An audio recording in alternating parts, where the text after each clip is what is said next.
Então, como eu tinha mencionado anteriormente aí, a resistência do material, ou melhor, a resistividade, que é uma propriedade física aí do material, ela vai depender da temperatura, certo? Você vê que naquela questão foi dada a resistividade considerando a temperatura de 20 graus Celsius. Essa tabela aqui, por exemplo, a resistividade de alguns materiais a temperatura de 20 graus. Ok? Então aqui tem a resistividade desses vários materiais aqui: prata, cobre, alumínio, alguns semicondutores, silício, isolantes como água, vidro, certo? Poliestireno. Fui buscar, mas estou supondo que isso aqui é um plástico, um polímero. A resistividade do material, ela vai variar com a temperatura. Vai ter uma dependência com a temperatura. E essa dependência é dada aproximadamente por essa relação. O que é que essa relação nos diz? Que a resistividade aqui, ó, ela é igual à resistividade à temperatura de 20 graus Celsius, que é essa resistividade ρ0, mais um fator que mede a variação, né, dela. Isso aqui vai somar mais um fator, que é um coeficiente de temperatura e resistividade, que é esse alfa. Ele está logo aqui, o coeficiente de temperatura e de resistividade, na tabela também. Isso aqui vai dizer como que a resistividade vai mudar com a temperatura, vezes a variação de temperatura, né? Temperatura final menos temperatura inicial. Então, se a variação de temperatura é grande, né? Se esse número aqui, ó, ele é grande, significa que eu vou ter uma variação forte na resistividade. Se eu tenho um coeficiente pequeno de variação de temperatura e não vario muito a temperatura, a gente diz que a resistividade é praticamente constante. Beleza? Então, mas o que a gente observa na natureza é que realmente a resistividade dos materiais ela varia razoavelmente quando você aumenta a temperatura ou diminui. E é isso que a gente vai aplicar aqui. Observe que a gente viu que resistência é igual a ρL sobre A. Então, se quando a gente analisa essa variação de temperatura, se a gente considera que o comprimento e a área não vão variar de uma forma considerável, a gente também pode escrever que a resistência do material vai ser igual a resistência zero vezes 1 mais alfa delta T. Okay? Então a gente vai poder ver, a depender da variação de temperatura, quanto é que ficou a resistência do material. Nós temos um resistor de carbono em um circuito elétrico conectado a uma bateria de 5 volts. Então, um resistor de carbono em um circuito elétrico conectado na bateria de 5 volts tem resistência elétrica de 2 vezes 10 a segunda ohm, certo? Então, a 20 graus Celsius, né? Ele tem essa resistividade, ou melhor, essa resistência em ohms. E ele está sobre uma diferença de potencial de 5 volts.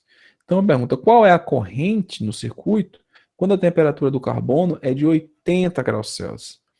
Então, se quando a temperatura aumenta, a resistência muda, né, a resistência no circuito muda, significa que a corrente elétrica no circuito também vai mudar. Então, dado que o coeficiente de temperatura de resistitividade, ou seja, o alfa, é 0,05. Ok?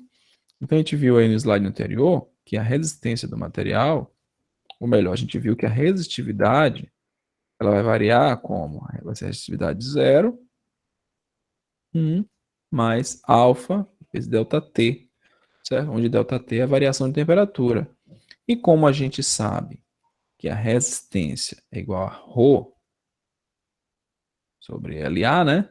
Se LA não varia de forma significativa, nós também podemos escrever que R é igual ao R inicial, que seria lá a 20 graus Celsius, né? Vezes 1, mais alfa vezes ΔT. Ok? Um detalhe importante aqui é o seguinte, que o coeficiente de temperatura e resistividade, esse alfa aqui, ele é negativo, certo? Na maioria dos materiais, ele é positivo. O que significa ele ser positivo? Que aqui, ó, nós vamos ter um sinal de mais. Todo esse termo aqui vai ser somativo. Ou seja, quando a temperatura crescer, a resistência vai também crescer, certo? Então, a maioria dos materiais da natureza, quando você esquenta, eles ficam mais resistivos. Mas o carbono é um material que a gente é da categoria de materiais semicondutores.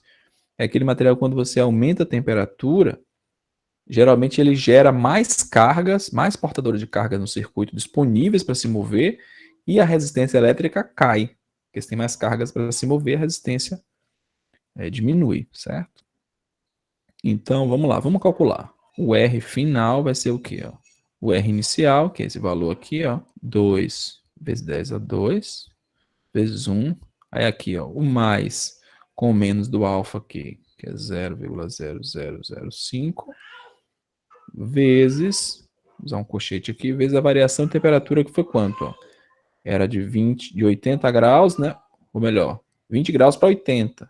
Então, foi uma variação de 60 graus Celsius. E o ΔT, a temperatura final, menos temperatura inicial. Ou seja, 80 menos 20 é igual a 60 graus Celsius.